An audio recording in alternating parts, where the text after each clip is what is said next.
Hi, everyone. I see that some folks are joining. Welcome to our panel. We're going to just give another few seconds here before we begin. So thank you.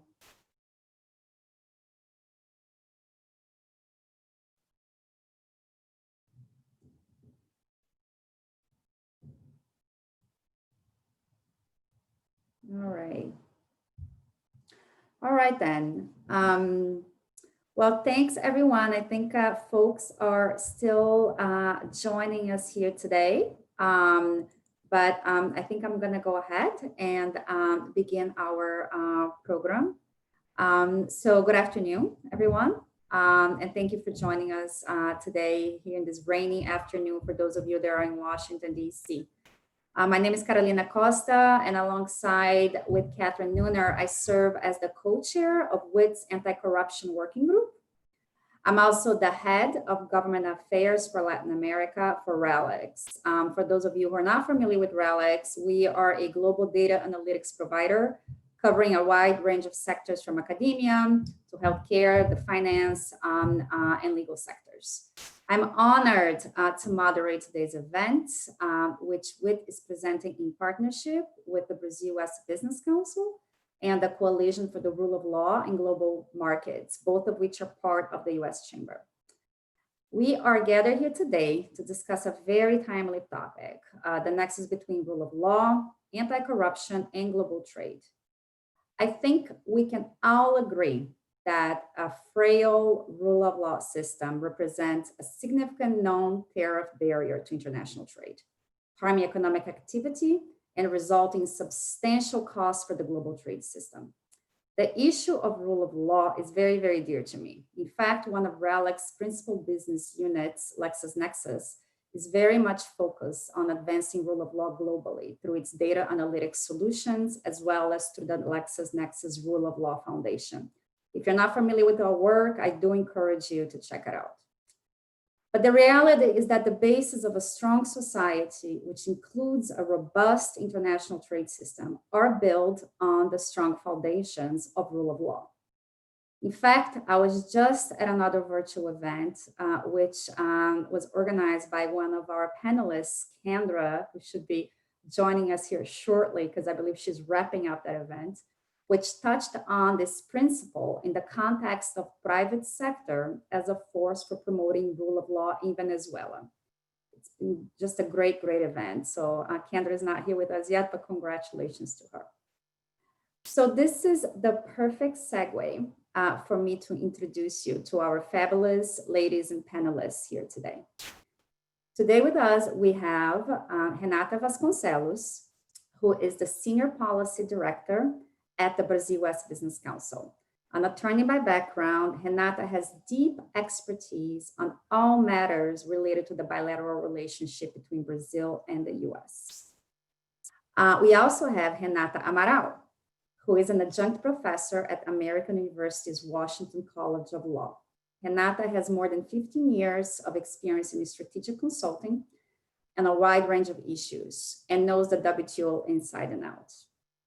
And we have now joining us, it's perfect, Kendra Gator, who serves as the Executive Director for the Coalition for the Rule of Law in Global Markets at the US Chamber of Commerce. A former Korea-US diplomat, Kendra has specialized in international trade, investment, and global public policy. Ladies, thank you for joining us this afternoon. I appreciate you making the time out of your very busy schedules to share your expertise on this relevant topic. And many thanks to the participants who are with us here today. We appreciate your interest, and based on the last count, I believe we have about approximately 80 guests that have registered, which is just great. And just a very few reminders before we begin today. Today's event is on the record, and WIT will later post the recording on its website and other channels. Also, please note that you can use the Q&A box as well as the chat box to write your question. I'll read them to our panelists during the Q&A session. So without any further ado, let us begin our panel. Renata Amaral, the floor is yours. Thank you. Hello, everyone. It's a pleasure to be here with you today. I'm going to talk about the aspects of international trade, WTO law, basically, and anti-corruption, the nexus and the connection between those topics. And later on, we are going to more specifically to other trade agreements, and recently one who have that have anti-corruption chapters. So let me I organized a little bit like the history of anti-corruption and the WTO and international trade to try to set the tone and make the links so we can go deeper into other aspects of anti-corruption in regional trade agreements, in preferential trade agreements. So since the enactment of the Foreign Corruption Practices Act, the FCPA, in 1977, several international actors, including the WTO, were called upon to join the fight against corruption in international business transactions. During the 90s, the Organization for Economic Cooperation and Development, the OECD, and numerous other international organizations adopted conventions and other instruments designed to control bribery and corruption in international business. The WTO, however, took no such action. In 1997, 2 years after the WTO was established, the Lima Declaration Against Corruption appealed to the WTO to join in the global struggle to begin to address the serious impact of corruption on international trade. Since then, several studies have shown the harmful effects of corruption on international trade. Yet, the WTO's efforts were rather timid, I would say, compared to the enactment of OECD Convention on Combating Bribery of Foreign Public Officials in International Business Transactions, or, for example, the United Nations Convention Against Corruption. Within WTO law, the primary anti-corruption vector was the adoption of rules that make trade more transparent and predictable, therefore reducing the scope for corrupt practices.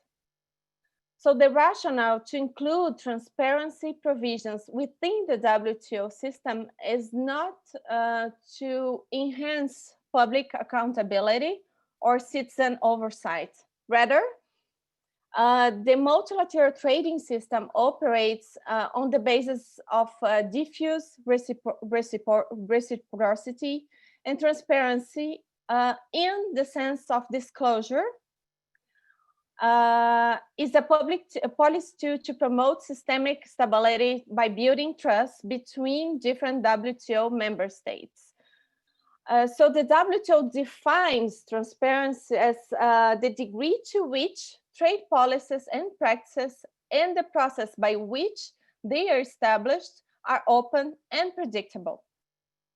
As such, transparency mechanisms in the WTO system mainly relate to provisions on the publication of information, prior notice of and consultation on new rules, notification requirements, and measures to ensure impartiality and provide opportunities to appeal rulings. Here I would like to make a comment. We are going, I believe, to discuss a little bit about USMCA chapter and the recently signed protocol between Brazil and the US that includes anti-corruption chapter. So over and above these basic WTO measures on transparency and predictability, the regional trade agreements are increasingly introducing instruments which deepen existing commitments to transparency at the multilateral level, like a WTO plus,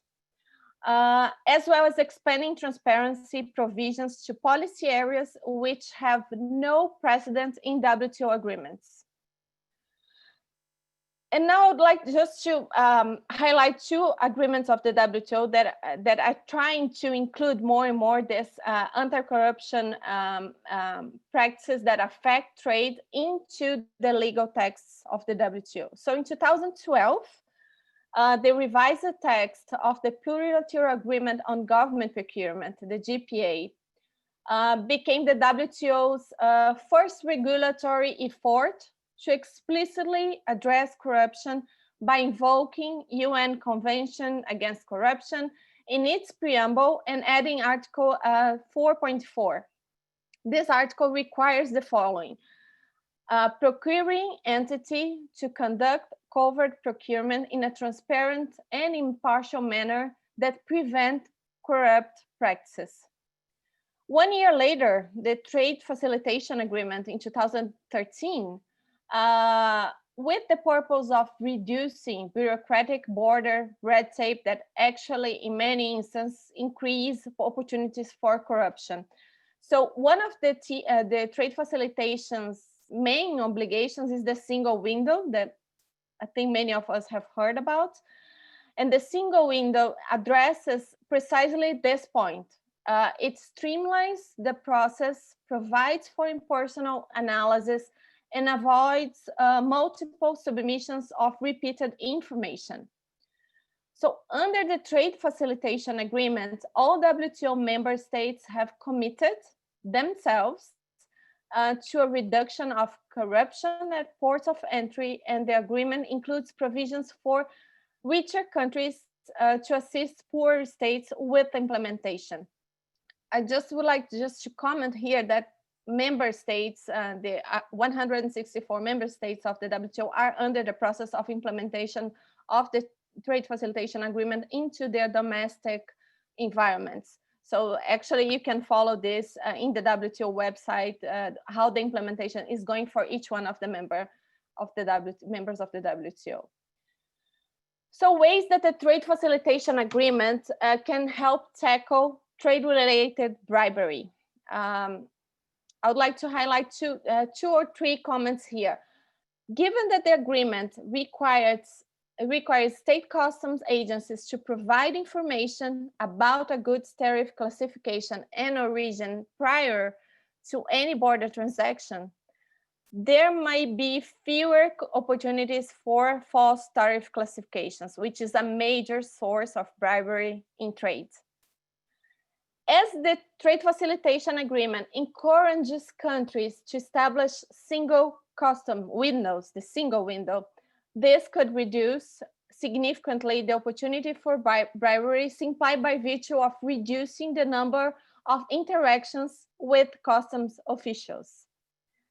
That's a big deal, actually, when it comes to bribery at the border.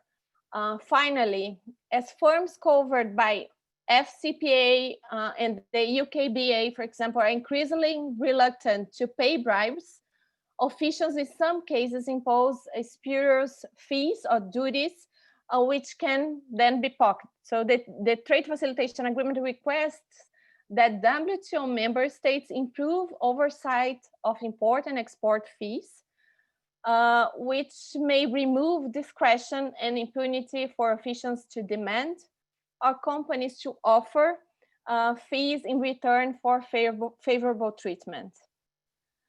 In terms of WTO litigation, I think it's important to highlight the report, the appellate body report issued in 2016 on Colombia textiles.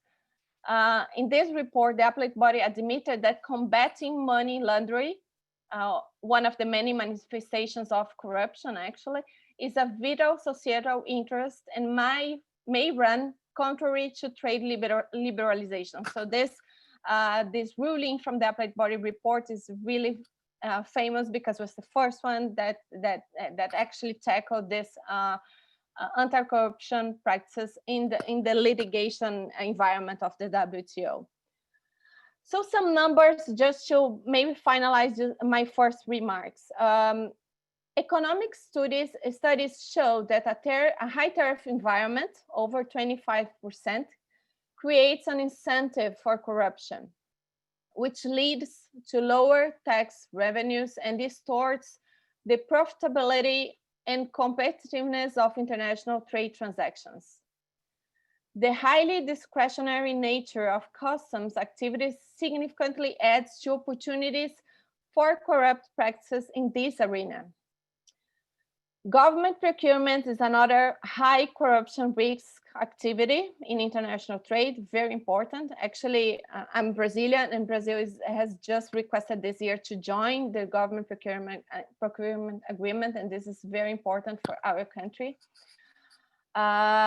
It's estimated that corruption adds as much as 25% to the prices of public goods, in addition to problems such as low quality goods and services and reduced government bids. So anti-corruption laws and the WTO trade rules are mutually supportive, we can say that, and together they contribute to a more effective fight against corruption in international trade. In this sense, it's argued that from a legal standpoint, the WTO should focus on expanding the number of parties of the GPA, for example, and ensuring a proper implementation of the Trade Facilitation Agreement by its 164 members. However, the WTO regime has no substantive rules addressing corruption, like the OECD has, or proper committees, or bribery in trade relations. So even the legal provisions across WTO agreements, which extend support to firms confronted by corrupt public officials, do not tackle corruption risks directly. So the general consensus appears to be that the WTO has limited ability to tackle corruption in international trade, and two main obstacles are the difficulty of trying to interpret the failure to suppress bribery as an actionable violation of international trade, and two, WTO sanctioning and enforcement mechanisms that the dispute settlement body only permits member states to sue other member states. So individuals and companies can neither bring complaints or be directly penalized. So I'll end here my first remarks, and thank you, Carolina, for the invitation. It's a pleasure to be here. Thank you, Renata. This is really great. So now, Kendra, let me turn to you for your insights on this topic today. Thank you. Thank you, and good afternoon. Thank you for the invitation, Carolina. I think it's very intimidating for me to be the only non-Renata on this board, but also the non-lawyer in this group. I'm an economist, a two-handed one at that, but this is a subject very close to my heart. So I appreciate the opportunity to be with all of you and talk about the importance of the rule of law and how we've approached it from the chamber standpoint, and how that is evolved from a point of conversation now into concrete chapters within trade agreements. So by way of introduction, I run the Chamber's Coalition for the Rule of Law in Global Markets. I know Carolina gave an introduction as I was logging in, but our organization was founded about a decade ago because companies were pointing to the challenges that they faced in operating environments, precisely the things that Renata just outlined, challenges of corruption, challenges where there's not a lot of certainty in terms of the rule of the road, challenges in public procurement, but a variety of ways in which interactions between business and governments were failing or becoming choke points for corruption. And so our coalition was founded to look at this from a big picture standpoint, with the recognition that corruption is a symptom of failing or weak institutions, and looking at how the business community plays an important role as a co-creator of the rule of law, just like governments, just like civil society, to contribute to the culture of integrity and culture of anti-corruption that's really important and really foundational for trade to thrive. So we defined what we saw from a private sector standpoint as what the rule of law means, because in many different spheres, depending on the conversation that you're having, it's defined differently. And so we looked at this from the point of view of the 5 factors that really allow for companies to be able to reasonably return a profit over time, based on a long-term engagement in a market where they sell or source. And those 5 areas that we identified and we articulate in a global dashboard were the areas of transparency, accountability, predictability, stability, and due process. And so we determine where those 5 factors are present. A trade and investment can thrive. The rules of the road are clear. There's the opportunity for equitable treatment within the law. And while Hinata talked about this from the WTO framework, and she talked about the areas in which not only is the WTO through its infrastructure helping to strengthen the rule of law in these spaces, WTO is not the only institution where there's a lot of activity happening in this area. And so she touched on the OECD, but there's the World Customs Organization that's tried to address this. And there are many other ways in which trying to really lay the framework for free and fair trade has happened at that multilateral level. But I've been asked to talk a little bit about the USMCA and the Chapter 27 that for the first time introduces the anti-corruption chapter amongst the 3 countries. Before, in that transition, if you will, from the NAFTA to the implementation and the signing of the US-Mexico-Canada agreement, one of the things that our community of companies said was, first, do no harm. It was to lay out sort of the basis of how do we modernize a trade agreement that has been the foundation for the growth of 14 million jobs in the United States, for cross-border trade, significantly between between Mexico and Canada that was almost non-existent. But how do you take that structure and that framework and bring it forward into the 21st century? And regrettably, through our Global Business Rule of Law dashboard, we see that while the 3 countries have worked well together, there are challenges in terms of the strength of rule of law in Mexico. And there are challenges in terms of how to sort of make sure that that framework is effective. Hinata talked about the challenges and the costs that are increased to trade by challenges in customs and tariffs. Those same issues were at the forefront in working with our colleagues from Mexico and the United States, and how we supported the introduction of an anti-corruption chapter. And what makes this unique is that it not only defines between these 3 markets and ensconced in a free trade agreement why this is important, it brings some of those international values that were just being elevated in what Hinata discussed. It brings some of those definitions from the OECD Anti-Corruption Convention, and it grounds it and it centers it in a trade relationship to not only define what anti-corruption is, but to encourage all 3 parties to work towards mitigating corruption in the trade transactions, mitigating corruption in procurement, mitigating corruption in all of those key choke points, and licensing and permitting in those areas where in the interaction between business and government, there is a weakness, and there's that opportunity for corruption to undermine the growth and the opportunity that exists within the relationship.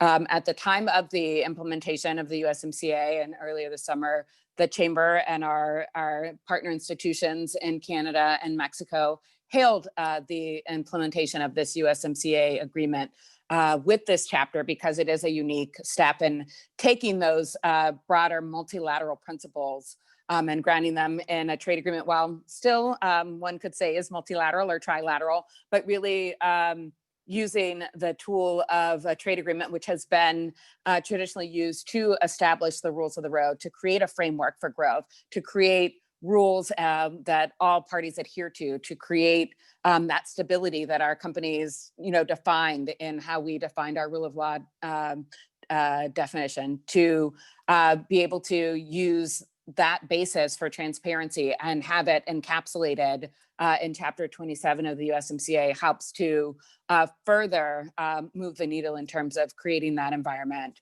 where companies can thrive and invest with greater certainty. So I'll stop there and bring my other colleague into the equation to look at how that's continuing to evolve in other agreements. Kendra, thank you. Thank you so much. So yes, Renata Vasconcelos, now to you, so we can look into the Brazil-US context. Thank you, Carolina. Can you hear me? Yes? Yes. Carolina, thanks very much for inviting me to speak today with these great ladies. A pleasure to speak to all of you, First time I share a panel with my colleague from the US Chamber, Kendra. It's a pleasure to do that. I think that today I'm going to be the messenger of good news. I'm going to focus my presentation on the recent signed protocol on trade rules and transparency between Brazil and the US. That was signed last week. You know, there have been many names circulating for this legal instrument. But officially, it's an amendment to the Agreement on Trade and Economic Cooperation signed by Brazil and the US in 2011. So now there's an addition of 3 annexes to this agreement, one on trade facilitation, one on good regulatory practices, and one on anti-corruption. This is a result of 9 months of intense negotiations between both governments under a pandemic. So we have to stop and think that's great and applaud that initiative that started back in February when the 2 presidents met in Florida.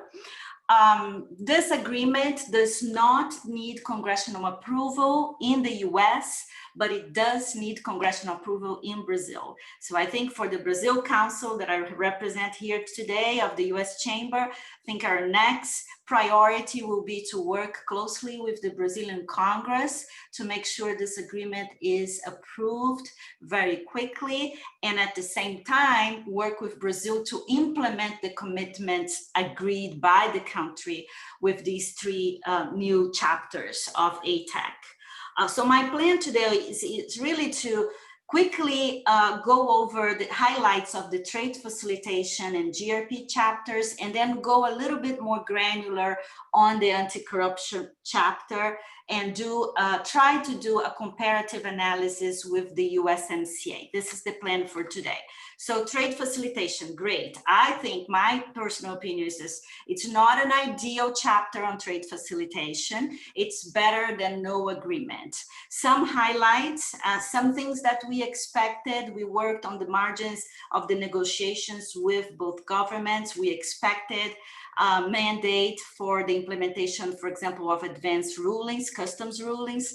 I know for sure, I worked for a law firm for many years here, how customs rulings help customs attorneys here in the US. Brazil does not have binding customs rulings at this point. And the agreement, it goes well over the scope that is set for customs rulings under the USMCA.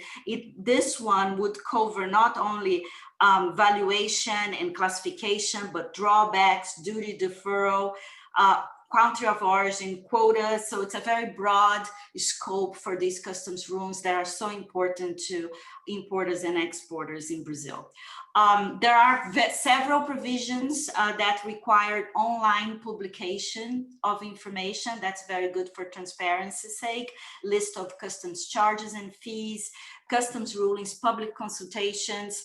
And there is a new article that is not in the USMCA, which provides for a simplified process, clearance process for agricultural products and products subject to what they call rapid deterioration.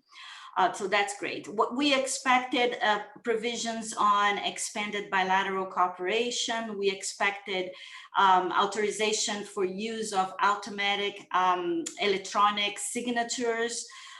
And we expected a strong statement on the completion of a mutual recognition agreement of the country's authorized economic operators, and we didn't get that. We got a very soft commitment. So I highlight the disappointment in that respect for the US private sector community. Another disappointment that I have to stress here is the fact that this trade facilitation chapter does not include any provisions on express shipments. This is something that we tried and we advocated for. It is important for the US private sector, especially in Brazil. Brazil's legislation, domestic legislation on express delivery is very restrictive. It's very unfair, in my view, to the private companies. So we continue to work with both governments, especially with the Brazilian government, to see that change in the near future. So that's for trade facilitation. presentation, GRP, and I forgot to say that in the beginning, these 3 chapters were inspired on the USMCA. And of course, they were customized to the realities of the 2 governments and also the reality of the bilateral relationship. But the GRP chapter is very much like the USMCA. Online publications of draft regulations is a requirement, opportunity for comments, 60-day minimum period for submitting comments to public consultation, mandate for periodic review of regulations, and encouragement that the regulatory agencies use quality information and publicize the source of that information. So very good chapter. The one disappointment, again, that I should highlight is the fact that we see a very soft commitment on the intention for the countries to create a central regulatory agency. We thought that we would get something stronger, specifically for Brazil to commit maybe within a year or 2 to create the central regulatory government agency. And unfortunately, we didn't get that. So that's the one disappointment on the GRP chapter. So let's turn now to the topic of this panel, anti-corruption. Chapter on anti-corruption contains 7 articles. I tried to do a line-by-line comparison with the USMCA. USMCA has 9 chapters.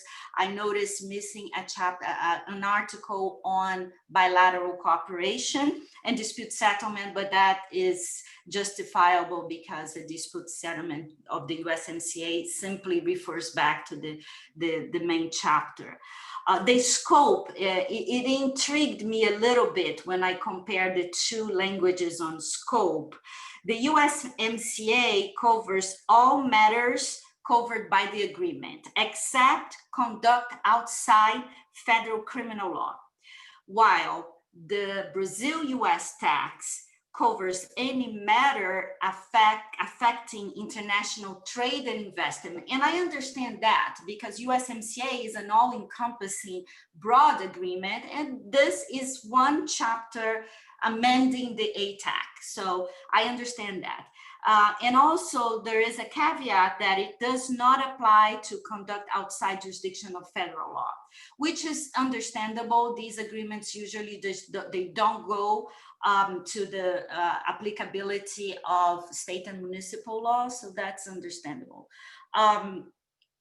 The USMCA spells out a number in the beginning of multilateral anti-corruption guidance documents, while the Brazil text is very short on that. It simply reaffirms the country's commitment to 3 conventions, the OECD, the UN, and the Inter-American Convention.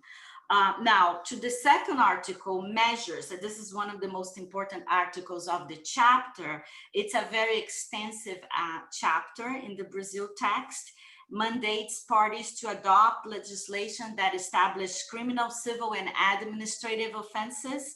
The USMCA only refers to establishment of criminal offenses. In terms of the types of offenses, there's a long list in the Brazil text of the types of offenses that are covered by the chapter. Of course, it talks about the standard definition of corrupt acts. And then it lists, among other things, that aiding and abetting is an offense, and also complicity and incitement towards the corrupt act. And that's different than the USMCA. I couldn't find that in the USMCA. Aiding and abetting, yes, but not complicity and incitement. USMCA mentions facilitating payments as an offense. The Brazil text does not mention that, although it does say that facilitating the commission of an offense is also an offense. So just the technicality there. So I think in general, the chapter on measures is more extensive on the Brazil text than the USMCA. We also have a provision on the Brazil text about sanctions, and it talks about commitment to adopt effective, dissuasive, and proportional sanctions. USMCA talks simply about considering the gravity of the offense. So that's a difference right there.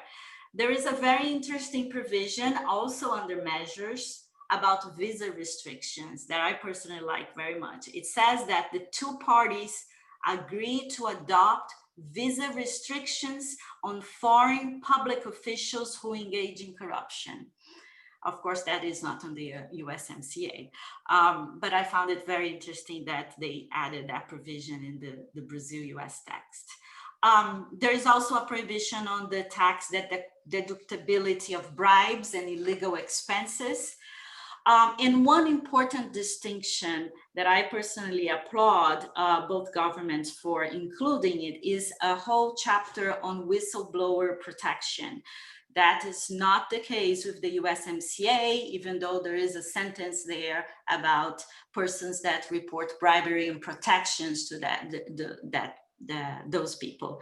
So USMCA, a very general provision. Brazil has an entire article, Brazil-US has an entire article about that, talking about requirements for public reporting procedures, establishment of competent authorities to deal with the investigation, and measures against non-discrimination and treatment for those people that report bribery and corruption.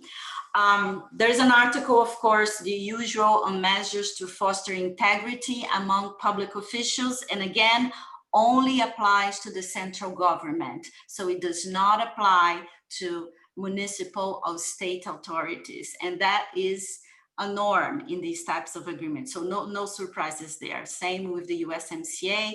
We have a tiny little difference for Canada, which covers a little bit more than just central government.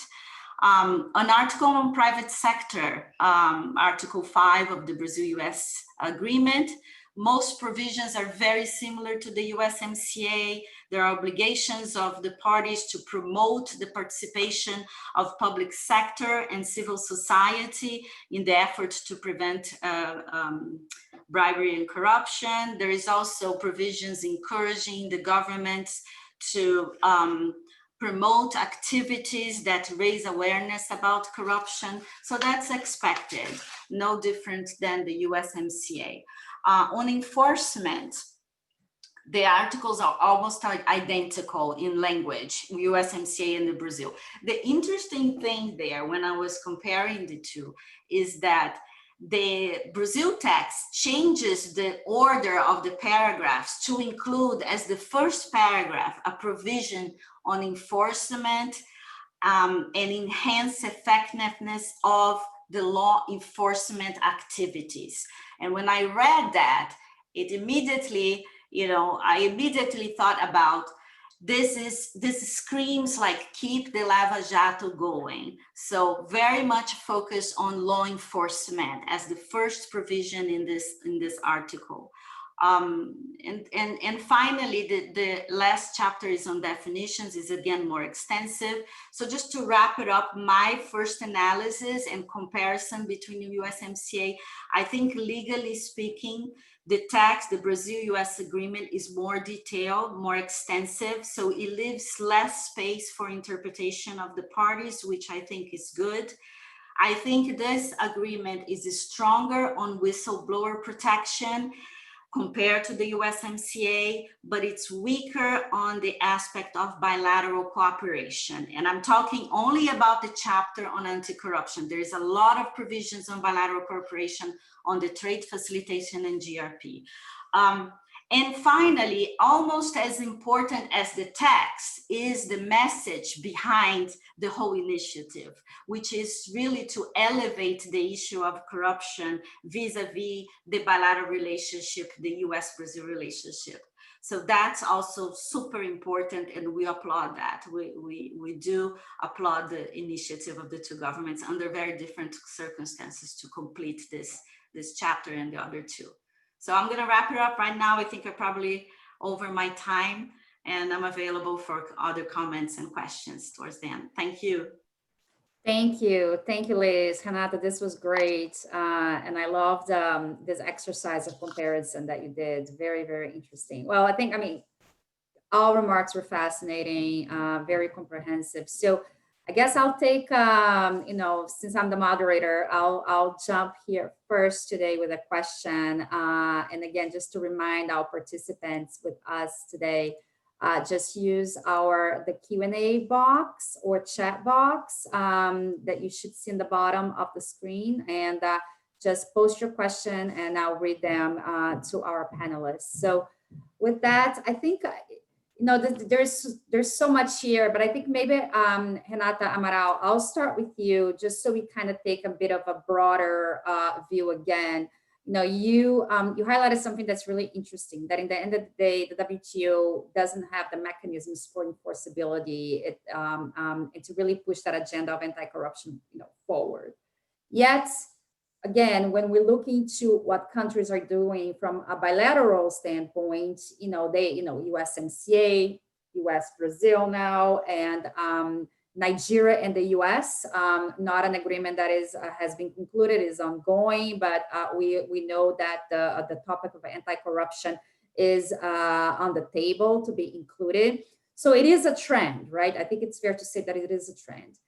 And so when you look into those two things and the fact that we are about to have an election at the WTO, and by the way, 2 women, which is great, yay. So have you seen any, the 2 candidates, have they talked specifically about this issue of anti-corruption as part of their own lobbying campaign for the seats? How do you view that, especially as we move into a renewed WTO under a new leadership? How will the WTO take on that agenda, if it will, when you are seeing the trend on the bilateral and regional agreements?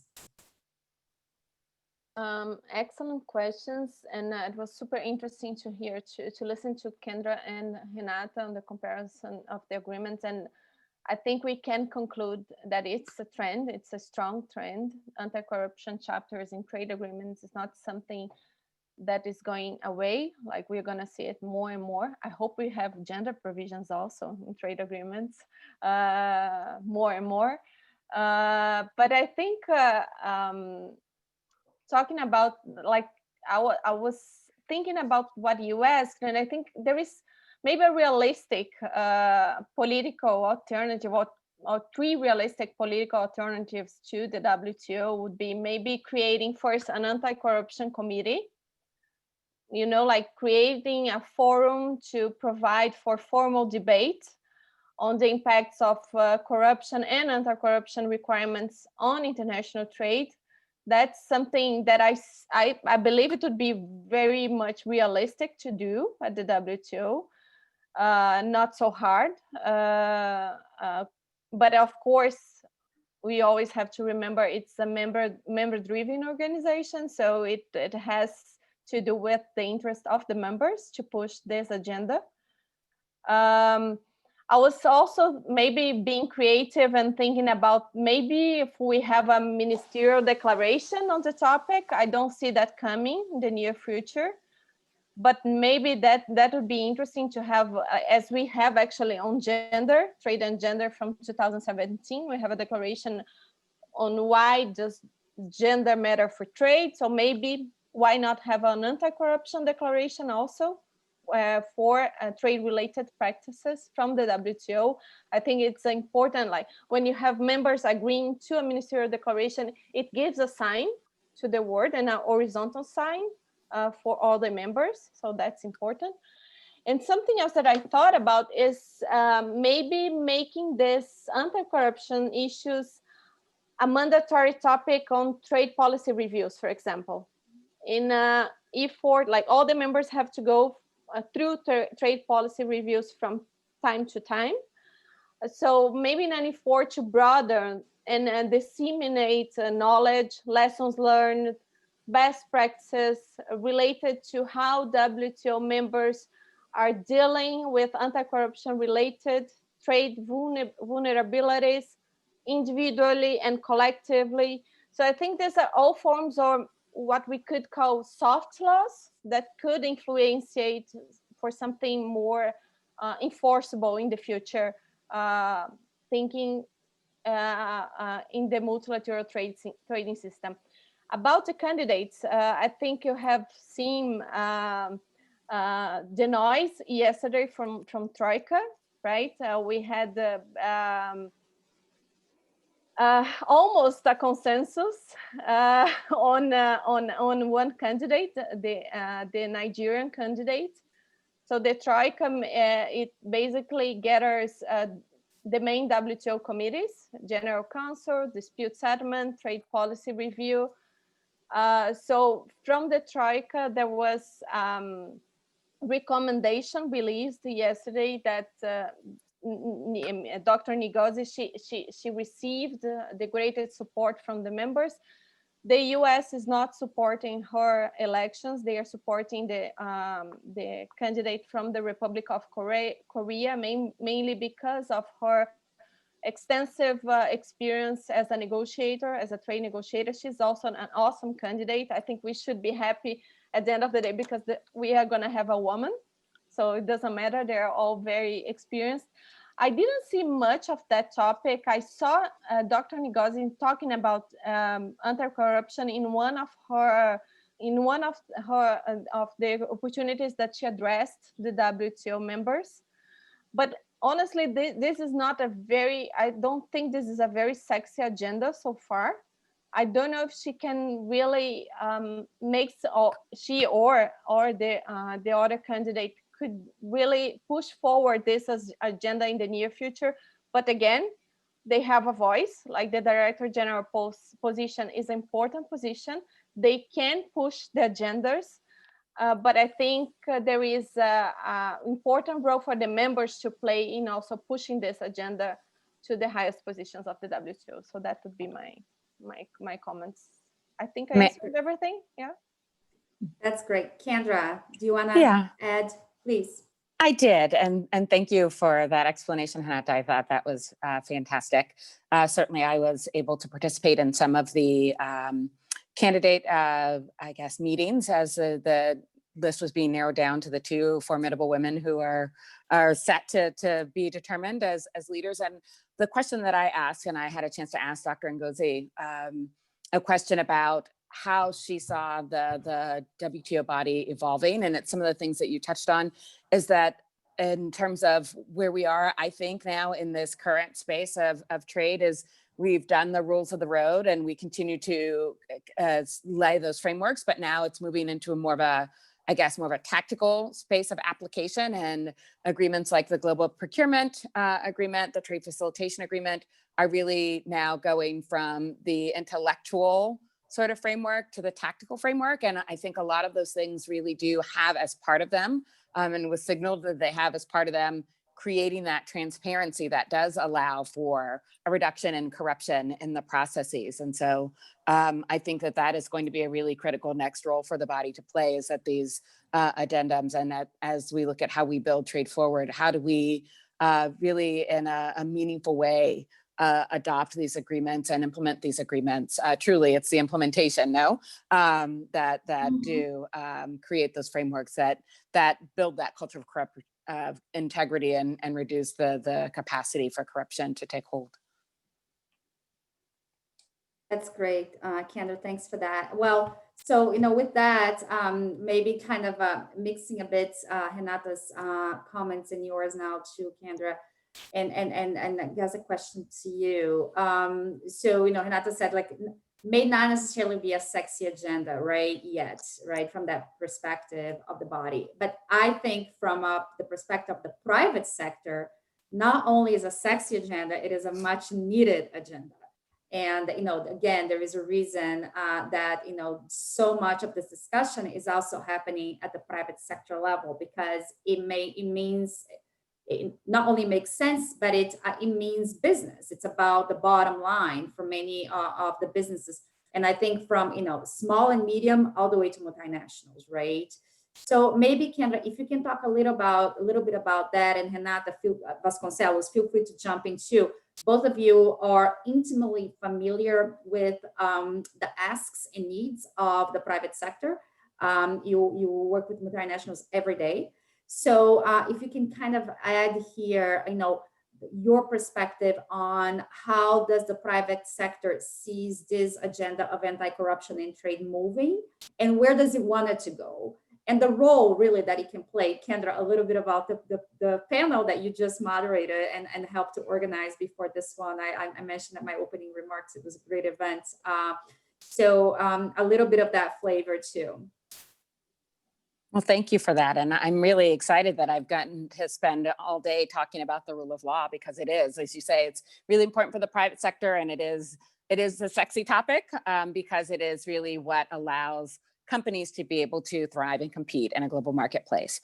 So we've had a series of conversations over the course of this year, not just the conversation I came from on the role of business as a co-creator for the rule of law in Venezuela, but that is a common theme that there are really three aspects of corporate engagement around these topics. The clarity of the rules of the road, the transparency issues that I discussed, and that there is an enabling environment for companies to be able to succeed in a space that has all of those five factors.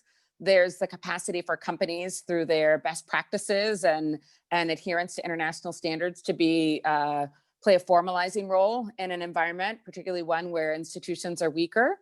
And the fact that often when there's a conversation around corruption, if you talk to a government, they point to a business. If you talk to civil society, they point to business. And no one ever looks to business to be a solution in strengthening anti-corruption matters. And they often look to companies and look to the supply side of corruption payments as being the problem, when really the issue is that corruption has costs for the private sector, and that we need to be co-creators in this process. That there's an importance in the participatory rulemaking in allowing companies to have a seat at the table and be co-equal partners, because we're co-equal stakeholders in a strong rule and law environment, one that mitigates the scourge of corruption. And so where our members have really asked us to be engaged are in these opportunities like the Brazil chapter that my colleague Hinata talked about, but it's in working with multilateral institutions like the UN Global Compact that we met with last week, the OECD, who we have an ongoing collaboration with, looking at how we can be supportive and play a role in promoting the culture of integrity, but in sort of concrete ways, looking at how there's both the rule of law side for institutions and what we request of those governments who say they want to attract more US investment. And we have an opportunity to talk about the enabling environment that companies need to thrive, but also there's the integrity side of the house and the principles that companies adhere to and self-regulate in terms of codes of conduct, where our companies are most engaged. And in this COVID-19 space right now in particular, where there's been an emphasis on executive branches acting quickly to respond to the crisis in a way that is dampening some of that participatory rulemaking, and in an environment where that unfortunately has been ripe with corruption.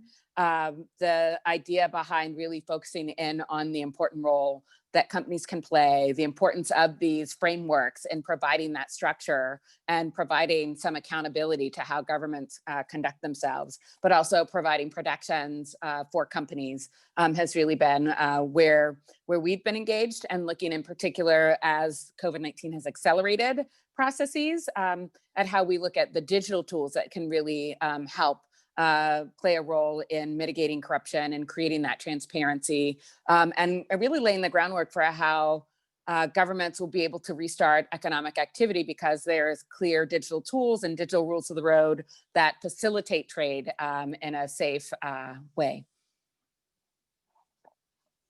That's great. Renata Vasconcelos, anything to add?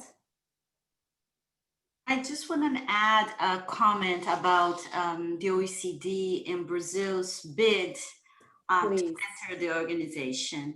I think that this chapter, this anti-corruption chapter, not just the one anti-corruption chapter, the three chapters are very timely in Brazil's bid to accede to the OECD. It's almost like, hey, I'm here.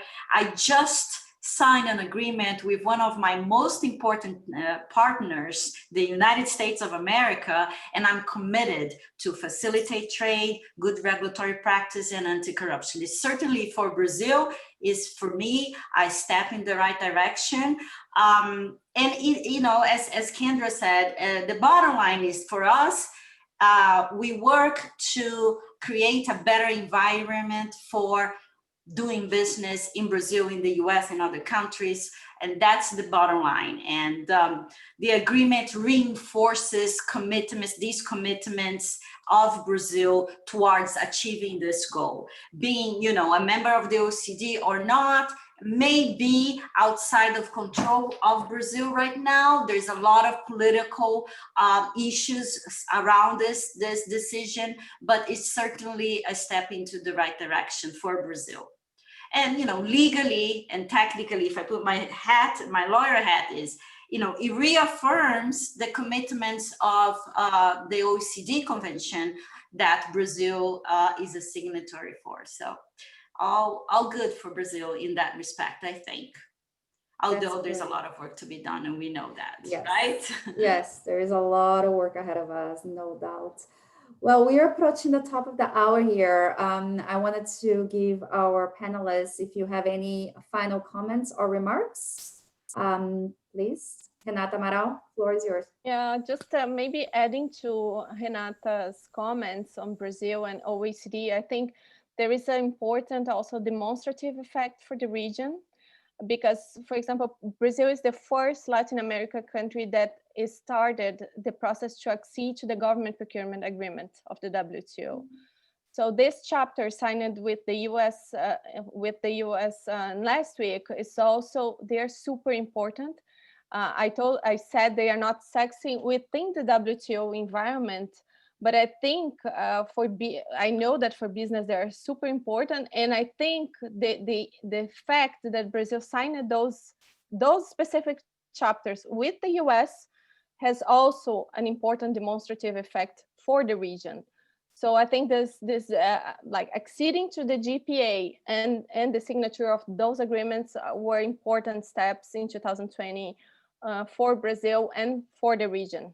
So I think that those would be my final remarks, and I'm really learned a lot here today. So thank you for inviting me, Carolina. It was excellent. Thank you. No, my pleasure. No, this has been great. Well, thank you, Renata, and Kendra, and thanks to WIT and to all the participants that stayed here with us today. Really appreciate it. Like I said, this is on the record, so it will be posted by WIT on the appropriate channels. So feel free to check it out. And, you know, we're available to answer any follow-up questions, and we'll continue this discussion, which is, I think, very timely, and it's evolving fast. So thanks again, everyone. Stay safe, be well, and dry in this awful rainy weather in Washington today. And we'll be in touch soon. Thank you. Thank you. Thanks for this important conversation. No, thank you so much. Thanks. Bye. Thank you. Bye-bye.